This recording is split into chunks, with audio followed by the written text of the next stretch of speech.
여러분 안녕하세요. Welcome back to K-Learn Korean Language Training.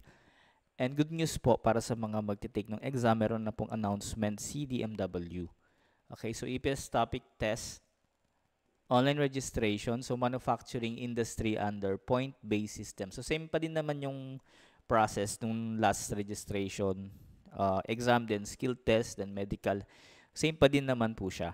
Okay, ang nag-iba lang dito is yung pwedeng mag-register is 7,500 only. Okay, 7,500 qualified applicants. Okay, only. And then registration will be open on February 3, 2025. Okay, so 8 a.m. to February 10, 2025. Pero kapag na-reach na yung 7,500, for example, February 3 pa lang, panigurado, maubos na yung 7,500. So, automatic mako-close na po yung registration. Okay? And then, ang magiging exam natin is same pa din, CBT computer-based test, and then sa Ortigas Avenue, DMW building pa rin yung exam po. Okay? Tapos ngayon, kapag nag-register tayo, yung mga info na in-input natin doon, hindi na siya pwedeng palitan. So, makikita natin kapag na-evaluate kung naging for payment ka, ibig sabihin, tama lahat yung nilagay mo sa registration. Okay? So, ang age limit ngayon is 18 to 38 years old. 18 to 38 years old, pwede pong mag-register sa February 3. Okay? So, born between February 4, 1986 to February 3, 2007. Okay? Tapos yung mga bawal, same pa din naman, yung may mga deportation issue, ganyan-ganyan, mga criminal record, bawal po yun. Color blindness, bawal. Okay? Yung may existing, like passer ka last year tapos mag-exam ka ulit, hindi po pwede. Okay? Yung mga nag-stay na ng sa South Korea ng 5 years, under E9, hindi na po sila pwede. Okay?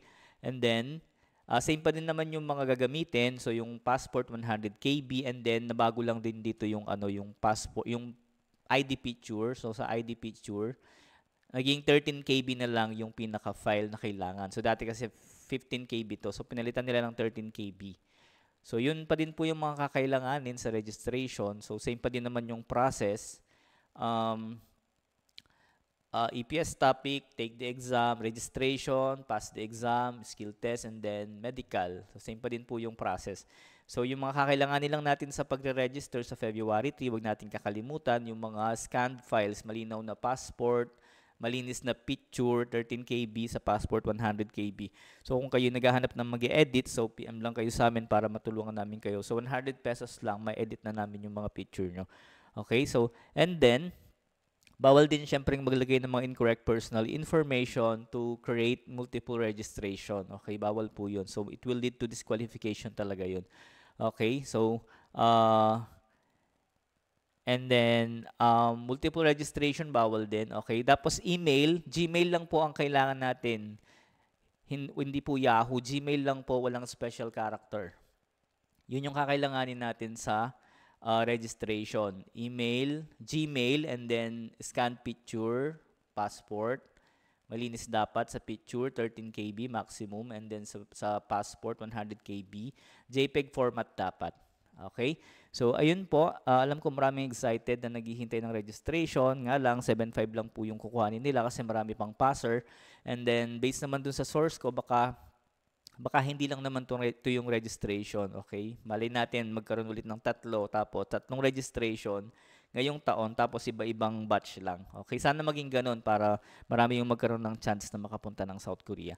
So, ayun po yung registration, online registration ngayong 2025, first quarter, February 3, 2025, 8 a.m. po magbubukas yung pinaka-registration nila. So, tignan natin kung may bagong website or yung dati pa din, yung eps.dmw.gov.ph. Okay?